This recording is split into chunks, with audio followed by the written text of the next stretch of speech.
2 test 3 one day এবং 2 টি-20-র প্রায় 1 মাসের সফর শেষে দেশে ফিরল টাইগার।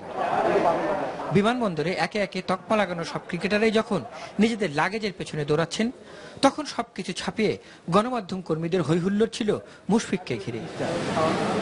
সিরিজ চলাকালে তার নেতৃত্ব ছেড়ে দেওয়ার ঘোষণার মূল কারণ জানতে অপেক্ষমান গণমাধ্যম কর্মীদের সামনে মুশফিক এবার আবেগে ভাসেননি।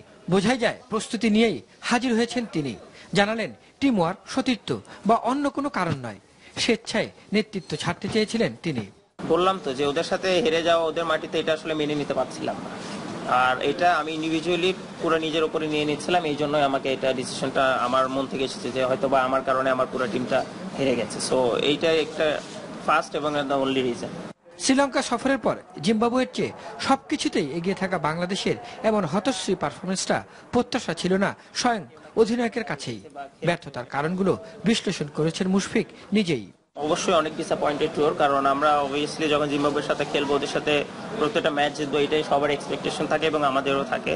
কারণ পেন অ্যান্ড পেপারে আমরা ওদের চেয়ে অনেক মাছ better team. As a whole team যখন দেখা গেছে যে লাস্ট শ্রীলঙ্কা বা ধর ওয়েস্ট ইন্ডিজে দেখা গেছে যখন আমরা টিম কলাপস করেছে, কেউ না কেউ হয়তো বা দাঁড়িয়ে গিয়েছে বা খেলেছে একটা ইম্পর্টেন্ট সময়।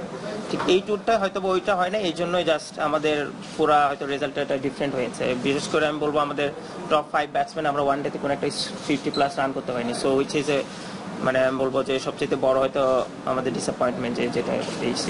তবে বিমানবন্দরে মুশফিকের মুখ যতই নিয়ন্ত্রিত থাকুক না কেন, আকাশে বাতাসে এর মূল কারণ হিসেবে শোনা যাচ্ছে অনেক কিছুই।